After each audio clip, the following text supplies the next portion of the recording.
Let's make some tallow dipped roast that we're going to be aging. First here we're doing a Denver roast. Then this is a prime tenderloin roast. Then the last one's going to be a prime picanha. That liquid that it's being dipped into is rendered down beef fat.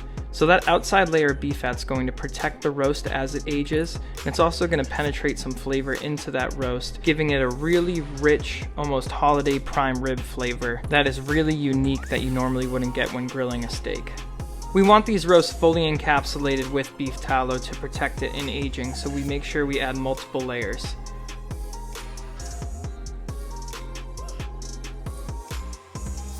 So 28 days have gone by, and this is what we're left with. These things look absolutely awesome. That tallow is really dried out too, but it's completely protected all of the meat. You can literally knock on it. Super stiff now. It's just us knocking on each one to show. It's actually stayed relatively strong. When we cut into this, it will start to crack up. But we're hoping to see no pellicle whatsoever, so we're hoping that the meat doesn't oxidize on the outside edge. And if that does happen, then that would be a fail, but I have a good feeling about this. And look, you can see there's no dry age pellicle into the meat, so that's just all fully protected. This came out perfect. Let's cut into the other ones and see what we get. So that first one that we cut into was the Denver steak. This is the tenderloin roast. Let's see what we got here. Another really nice looking roast. Very happy with that too.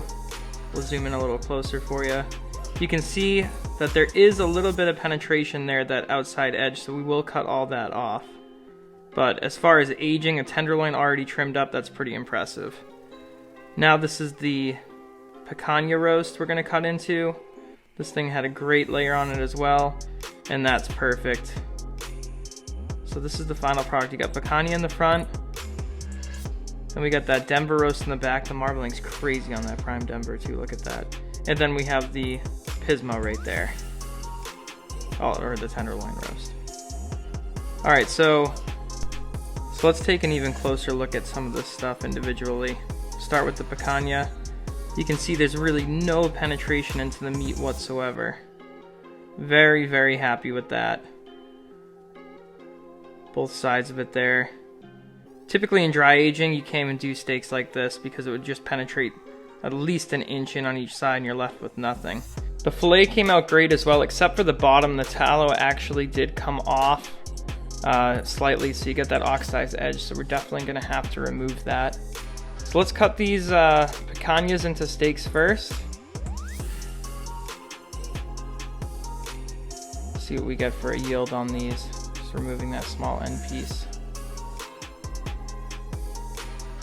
These things just look awesome. We'll do the other side as well. Take off that front end. It's going to be oxidized, and then we're going to cut that into steaks too.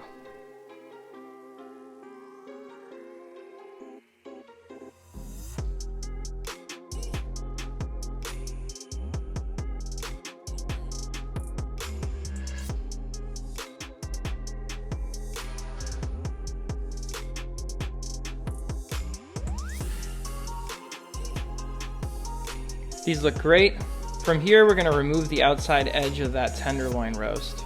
So we cut it in half just to show you, and now we're going to get rid of all this outside edge. Taking our time with it. We still should have plenty of yield. So this is normally a minimum amount of waste that you'd have if you were to dry age a fillet without tallow dipping it. So this is not even that unexpected. So this is what you're left with now. We're going to cut these into a couple steaks, and we'll show you those after we cut up these Denver roasts next. So now we're going to cut these just like we did the picanhas, and once again, just a fantastic yield on these. That aging process really didn't penetrate at all with the tallow here, so we were able to keep a ton of final product. Facing off that front end, and just look at what we're left with. Got the picanhas in the back there.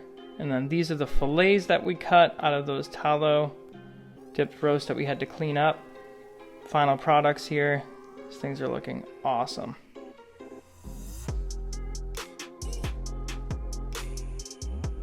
We're noticing that the picanha has a little bit of oxidation there, so we're gonna remove that too.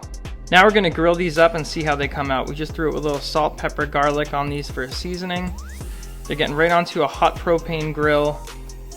So I'm going to be using a meter temperature probe for this. And I put it into the picanha because it was a relatively thick cut and it also had a decent amount of size to it. So I'm hoping that these all cook about the same. So this is after the flip, about 5 minutes per side, high heat. Got the Denvers on top, picanhas in the middle, fillets on the bottom. I pulled them at an internal temp of 125. Let them rest for 5 minutes. Let's cut into these. It's always tough when you're cooking different cuts of meat, but I think that this is gonna nail it, and it did. Look at these fillets, they look awesome. Let's cut into the picanhas next. Look great too. Then last, let's look at the Denvers here. Moment of truth. These things came out great. These had a subtle dry age flavor as well as a rendered tallow flavor. We love them. Hope you enjoyed. Please subscribe.